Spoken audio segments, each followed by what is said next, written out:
So guys CET 2025 किस तरह से होने वाला है, उसका पैटर्न किस वाइज होने वाला है, उसके अंदर के सिलेबस क्या होने वाला है, साथ में रजिस्ट्रेशन कब से स्टार्ट होगा, उसका एग्जाम का डेट कब हो सकता है और एग्जाम कौन कंडक्ट करवाता है, क्या क्राइटेरिया है, सब कुछ इस वीडियो के अंदर बताने वाला होगा।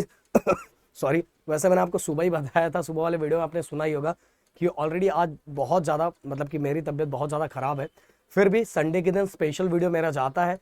तो मैं मतलब ये दिन को जाने नहीं देना चाहता हूँ, क्योंकि देखो गाइस आपके पास बहुत टाइम कम है, मेरा तो ये ठीक हो जाएगा बट आप लोगों के पास टाइम बहुत कम है। उस टाइम को प्रॉपर तरीके से प्लानिंग करके हमें सीईटी 2025 फोड़ना है गाइस और अच्छा स्कोर निकालना। तो इसके अंदर टॉप कॉलेजेस का भी नाम बताऊंगा मैं, साथ में उसका सीएस का परसेंटाइल क्या है, क्योंकि एक टॉप ट्रेंडिंग जो कोर्स चल रहा है उसका आपको समझ में आ गया, तो उसके बाद अगर कोई और कोर्स करना है तो उसके नीचे नीचे रहेगा, जिससे आप आराम से कर पाओगे। तो सभी कुछ चीजें इस वीडियो के अंदर बताऊंगा। एंड गाइस अगर नए हो तो प्लीज चैनल को सब्सक्राइब जरूर करना और ये वीडियो गाइस एटलीस्ट 5 स्टूडेंट तक जरूर भेजना, क्योंकि गाइस ये वीडियो मैंने आप लोगों के लिए बहुत स्पेशल बनाया है। क्योंकि अगर आपको स्टार्टिंग से सब चीजें बता दूंगा तो आपके पास एक अच्छा खासा टाइम रहेगा और बहुत अच्छे से आप तैयारी कर पाओगे। एंड साथ में सीईटी का बुक भी हमारा प्लानिंग है लॉन्च करने का, अगर आप लोग की मांग होगी तो हम लॉन्च करेंगे और उसके अंदर पिछले 4-5 सालों का जो पीवाईक्यू होगा उसको सॉल्व करके हम अपनी तरीके से बताना चाहेंगे, अगर आप लोग का मांग होगा। वैसे बुक तो हमारा बोर्ड वाला बुक आ रहा है, अगर सीईटी की मांग होगी तो बोलना आप मुझे। अब बात करते हैं, ये जो एग्जाम होता है गाइस ये साल में एक बार होता है, ऑनलाइन मोड में होता है। सीईटी से ये एग्जाम कंडक्ट करवाता है। इंजीनियरिंग, फार्मेसी, इंजीनियरिंग हो गया, फार्मेसी हो गया, एग्रीकल्चर हो गया, ये सभी बच्चे ये एग्जाम देके एडमिशन ले सकते हैं। कॉलेजेस जो होता है अराउंड बहुत सारे कॉलेजेस ये एग्जाम मतलब ये इसमें पार्टिसिपेट करते हैं, ये राउंड्स में पार्टिसिपेट करते हैं और इनके थ्रू हम यहाँ क्या कर सकते हैं, एडमिशन ले सकते हैं। अब देखो गाइस, आपको अगर इंजीनियरिंग में एडमिशन लेना है महाराष्ट्र में, अगर आपको फार्मेसी में एडमिशन लेना है, आपको एग्रीकल्चर में एडमिशन लेना है, तो सीईटी बहुत ज्यादा कंपलसरी है।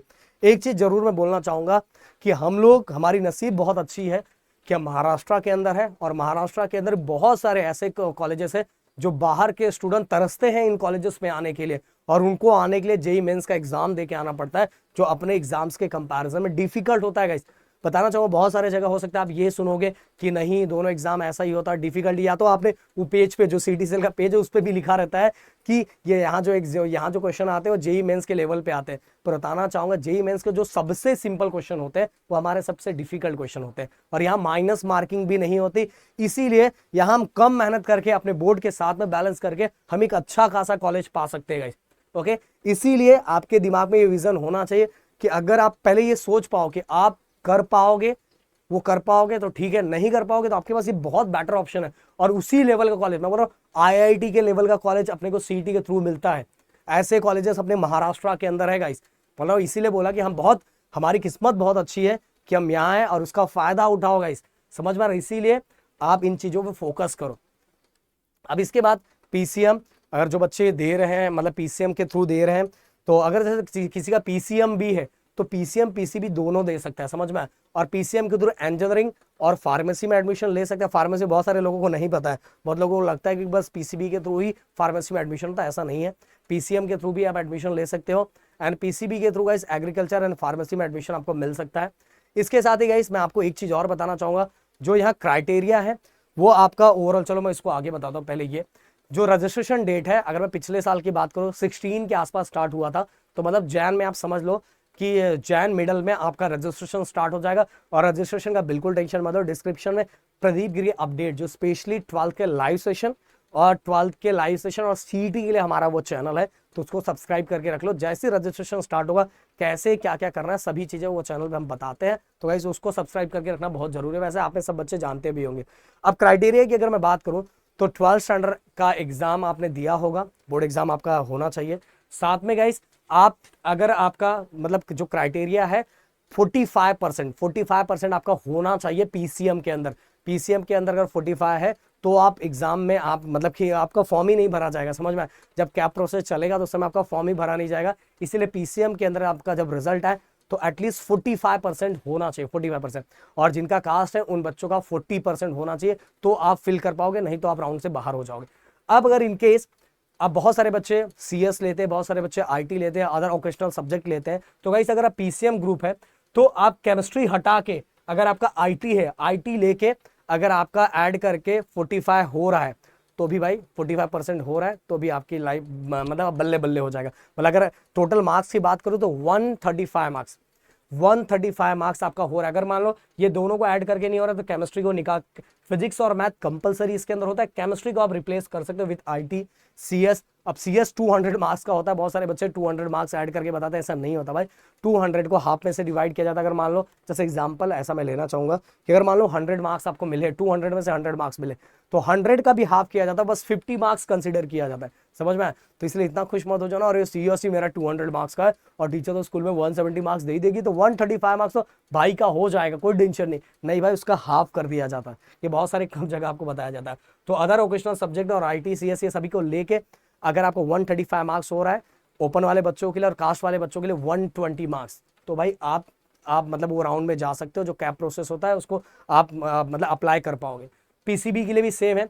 इसके अंदर गाइस ध्यान दो, इसके अंदर फिजिक्स और बायो कंपलसरी होता है और इसके अंदर भी केमिस्ट्री रिप्लेस किया जा सकता है उसी वाइज, समझ में। इसके बाद गाइस सिलेबस की बात करूँ, 12 का पूरा सिलेबस, इसलिए मैंने बच्चों को बार बार बोला है कि 12 के सिलेबस के साथ ही डेली 1 घंटा बैठ के आप बहुत अच्छा स्कोर कर सकते हो। और मैंने बोला सीईटी में अच्छी तरीके से पढ़ के और भाई सही गाइडेंस लो, आगे जाके बहुत पछतावा होता है, समझ में, बहुत पछतावा होता है। मेरे अभी ऑफलाइन में सब तरह के सब चीज़ें चल रही है, बच्चों को बहुत अच्छी तरीके से चीज़ें बताई जा रही है, समझाई जा रही है। प्लीज़ जहाँ भी गाइडेंस ले रहे हो वह सही बंदा है कि नहीं उसके जगह, वो बताने के लिए समझाने के लिए चीज़ें दिमाग में रख के रखो। हमें आगे जाके 1-2 साल के बाद वो चीज़ें समझ में आती, पर अभी समझ लोगे तो आपके लिए ज़्यादा अच्छा रहेगा। तो भाई फिजिक्स केमिस्ट्री मैथ और बायो और 12 का तो पूरा सिलेबस होता है। फिजिक्स का देखो ये सिलेबस आपके सामने है, अगर आप बोलोगे तो मैं इसको अपने ऐप पे लगा दूंगा जिससे आप सभी बच्चों को पता हो। वैसे तो आप लोगों को पता चला ही होगा। ओके, ये देखो ये हमारा बायो का सिलेबस। और ये हाँ, एक चीज़ और बोलना चाहूँगा, देखो केमिस्ट्री अगर आपको स्कोर करना है तो केमिस्ट्री एंड बायो ये दोनों को बुक रीड करने की भी हैबिट डालो। 12 का अगर मैं बताना चाहूँ तो 12 का अराउंड 80% सिलेबस 12 का ही होता है, 20% ओनली 20% 11 का होता है। अगर आप 12 का भी कर लोगे तो भी बहुत बल्ले बल्ले हो जाएगी। अगर आप पीसीएम ग्रुप के हो तो अगर मैं बताऊं, हर अभी देखो ये वीडियो रिकॉर्ड करके रख लो, चाहिए तो इसको डाउनलोड करके रख लो, ये स्टेटमेंट मेरा सेम रहेगा। आप जब पेपर बनेगा ना, पेपर बनने के टाइम आपको दिखेगा, गारंटी बोल रहा हूँ, गारंटी 101%। भाई इतने साल हो गए हमें, समझ में आ रहा है। तो आपका जो पीसीएम ग्रुप है ना, पीसीएम के अंदर गाइस जो आपका जब आओगे पेपर से निकल के आओगे तो ज्यादातर बच्चों का यही कहना रहेगा, यार केमिस्ट्री जो ना बहुत इजी आया, मैथ मॉडरेट लेवल है, फिजिक्स बहुत डिफिकल्ट है। फिजिक्स डिफिकल्ट आने का रीजन सबसे बड़ा यही है, फिजिक्स में बहुत सारे फॉर्मूले होते हैं, उनको स्प्लिट करने आना चाहिए। बस ओनली पीवाईक्यू सॉल्व करने से कुछ नहीं होगा गाइस, समझ में आया? यही तो बहुत गलत तरीका है। बहुत सारे बच्चों को ओनली पीवाईक्यू। भाई पहले आप स्प्लिट करना सीखो, एक ही फॉर्मूले को कितने स्प्लिट, क्योंकि आप जो कर रहे हो जरूरी नहीं कि वही आएगा। वैसे पीवाईक्यू ऐसे टाइप के पीवाईक्यू आते हैं, वही सेम पीवाईक्यू आना इसके चांसेस बहुत कम होते हैं, समझ में आ रहा है? उसी टाइप के पीवाई तो आपको उस समय आना चाहिए। जैसे ओमेगा के बहुत सारे फॉर्मूले हैं तो आपको स्प्लिट करना आना चाहिए। मैं अपने इधर ऑफलाइन में बच्चों को सबसे पहले स्प्लिट करना सिखाता हूँ कॉन्सेप्ट को। तो 12th में जो रेगुलर चल रहा है वही कॉन्सेप्ट है, बट आप थोड़ी कॉन्सेप्ट को डेरिवेशन पूरा लिखना है, ओके, एंगल ऑफ बैंकिंग पूरा थोड़ी लिखना है, बट कहाँ क्या थीटा कहाँ यूज करना है, कहाँ क्या यूज करना है, वो सभी चीजें आपको ऑन द स्पॉट स्प्लिट करने आना चाहिए। इसलिए ज्यादातर बच्चों का फिजिक्स बहुत डिफिकल्ट जाता है, समझ में आया?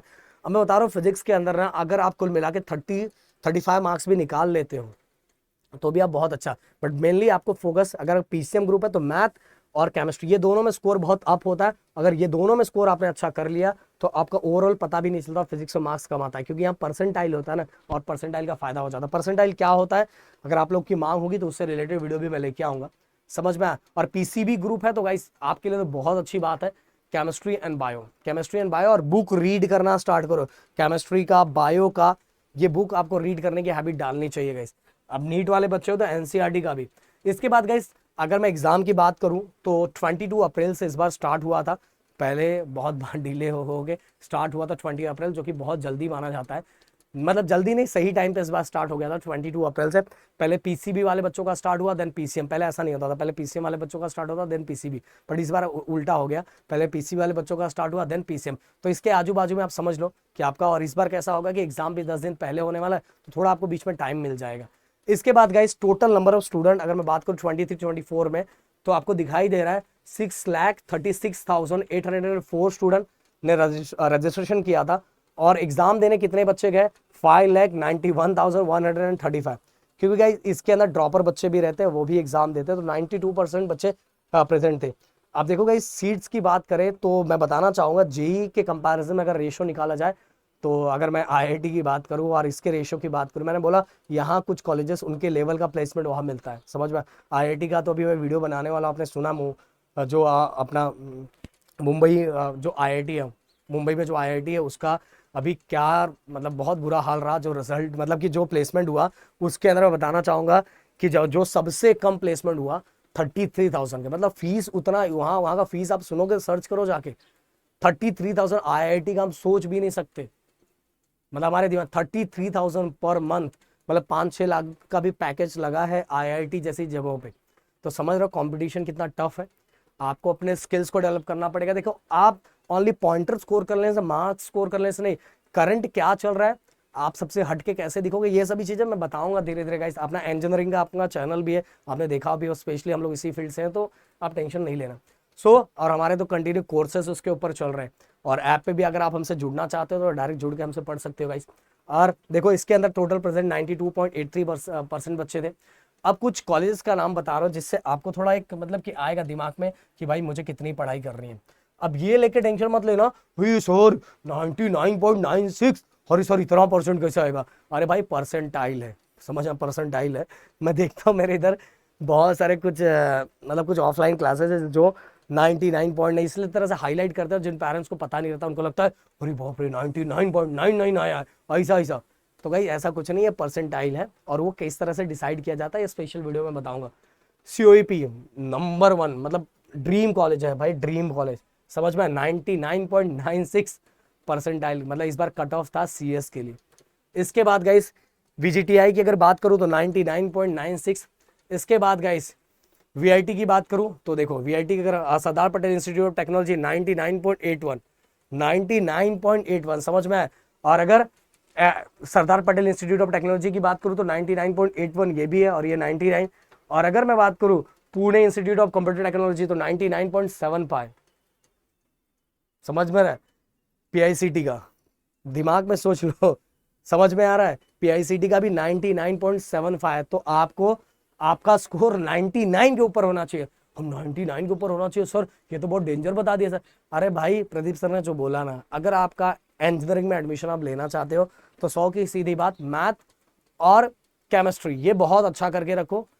फिजिक्स जो चीजें बताई, फिजिक्स में ओनली 30-35 और स्कोर हो जाता है यार। फिजिक्स को सही तरीके से करोगे तो स्कोर होता है। सही तरीका मतलब कि आपको सिलेबस पे कैसे फोकस करना चाहिए, आपको हर फॉर्मूला आपके दिमाग में क्लिक होने चाहिए। उसको अगर एक फॉर्मूला है तो उसका कन्वर्जन कितने वाइज होता है वो होना चाहिए। कॉन्सेप्ट तो आप 12th स्टैंडर्ड में पढ़ ही रहे हो, समझ में आ रहा है। बस वो अगर स्प्लिट करना है तो पीवाईक्यू सॉल्व करके मतलब है, डायरेक्ट पीवाईक्यू सॉल्व करोगे तो कोई मतलब नहीं। और बेस्ट बुक अभी तक जब तक हमारा लॉन्च नहीं हो रहा तब तक तो आप टारगेट यूज कर सकते हो। टारगेट से मैं कोई ये नहीं दे रहा हूँ, लिंक डिस्क्रिप्शन में कुछ नहीं दे रहा हूँ। टारगेट अभी के लिए अच्छा बुक है, आप इसको यूज कर सकते हो। और जनरली आपको पता नहीं होगा सब जगह टारगेट का ही ये चीजें घूमती रहती है, समझ में आ रहा है। तो टारगेट ही मैं आप सभी को रिकमेंड करूंगा मेरी तरफ से, और जल्दी हमारा बुक जब लॉन्च हो जाएगा तो मैं आपको इन्फॉर्म करूंगा। तो मिलते हैं नेक्स्ट वीडियो में। Thank you so much guys, जय हिंद एंड जय महाराष्ट्र दोस्तों।